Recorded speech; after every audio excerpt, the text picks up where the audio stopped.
Nos encontramos en un vecindario mexicano bastante acaudalado, aunque la verdad no debería de ser algo que nos sorprenda. Finalmente existen lugares mucho más lujosos a lo largo del mundo. Sin embargo, lo que sí debería de sorprendernos es que a 1 kilómetro de distancia, tan solo separados por un pequeño río y tramo de desierto, existe la siguiente comunidad.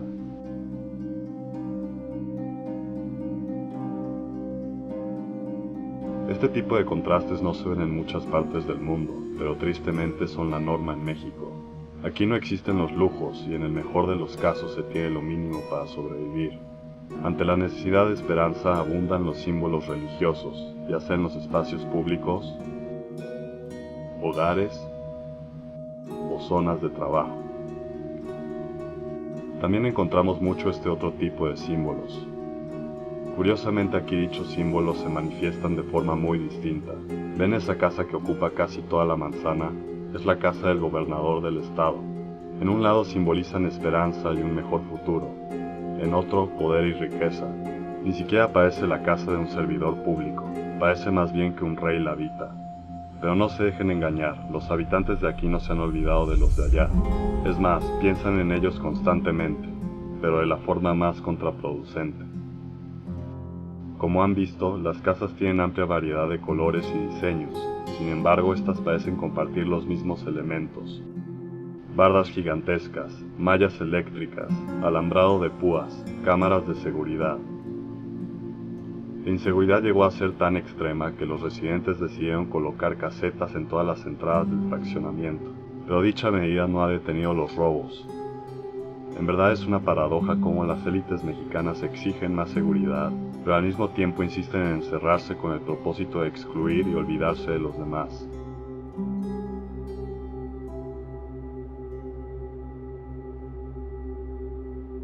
Por ende, la actitud de las élites no es efecto de la inseguridad, sino más bien el origen de esta. Las élites construyen sus vidas alrededor de lugares que representan poder y estatus, tales como restaurantes finos, tiendas de lujo, clubes de prestigio, mientras que las personas de escasos recursos terminan siendo ignoradas u olvidadas casi por completo, ya que al no tener acceso a los mismos espacios, estas no pueden formar parte de sus vidas, o por lo menos no de una forma digna, ya que dichas personas sí están presentes en aquellos lugares, solo que no adoptan el papel de consumidor, sino el de mesero, portero, conserje, cajero. Bajo la injusticia de este sistema podemos ver que solo por medio de la servidumbre las personas de escasos recursos pueden formar parte de la vida de las élites. Resulta extraño que las personas de escasos recursos no se levanten en contra de las élites que los oprimen. Finalmente México está repleto de instancias en las que los grupos marginados se levantaron para buscar y exigir un trato más humano, tal como se pudo ver en movimientos como la Revolución o inclusive la Independencia. ¿Qué ha causado entonces esta diferencia en tiempos modernos? Probablemente se debe al poder de manipulación que tienen las élites.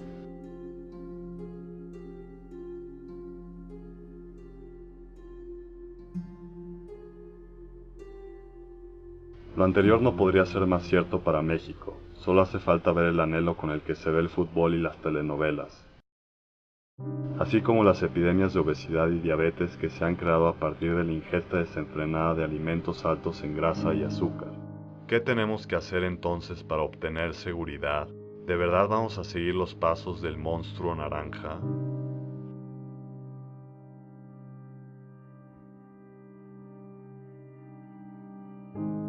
¿Instalaremos cámaras en cada esquina y rincón como si se tratara de una sociedad orwelliana? ¿Otorgaremos a los policías coches más veloces, rifles de asalto y chalecos antibalas? ¿Y cuando todo lo anterior falle, haremos uso de la fuerza militar? ¿O podríamos sentarnos y escuchar a los expertos? Efectivamente, en México es uno de los países con mayor desigualdad.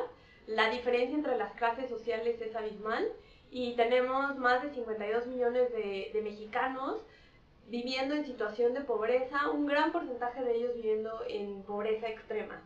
Esto nos lleva a pensar muchas veces que los mexicanos son pobres porque quieren o la gente es pobre porque quiere, lo cual es un paradigma o un prejuicio totalmente erróneo, porque de hecho México es de los países que trabaja más, entre los países de la OCDE, de los que más trabajo realizan, los que más horas pasan trabajando. Sin embargo, la compensación comparado con otros países de la misma organización no es igual. Tenemos un salario mínimo que no alcanza absolutamente para cubrir las necesidades de las familias mexicanas, y tenemos mucha gente trabajando mucho más tiempo de lo que debería por un salario que básicamente no le sirve para cubrir estas necesidades.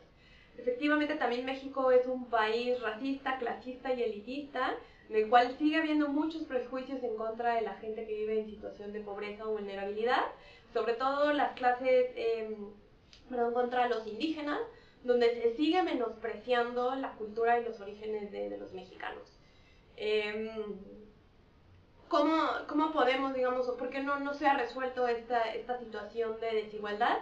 Simplemente porque no estamos conscientes de que todos somos merecedores de las mismas oportunidades, independientemente de la clase social, del grupo étnico al que pertenecemos.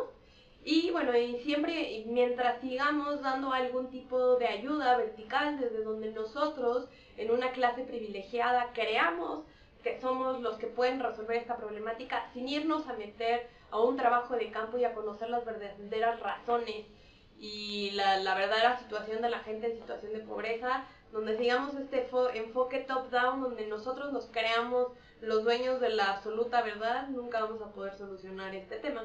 Efectivamente, en México hay muchas donaciones, es decir, México es un país altruista en el cual se da mucho dinero para resolver problemáticas.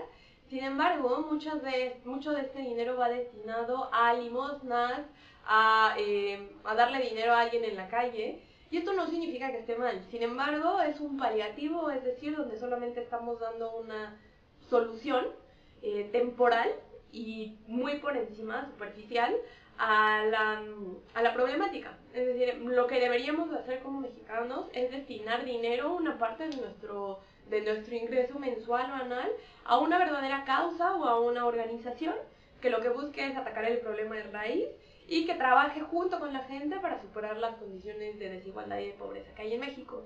De este modo, países, por ejemplo, nórdicos como en Suecia, Finlandia, lo que hacen es destinar un gran porcentaje de los ingresos a una causa, la causa de su preferencia, y no que sea de manera esporádica y mucho menos tan superficial como lo hacemos en México.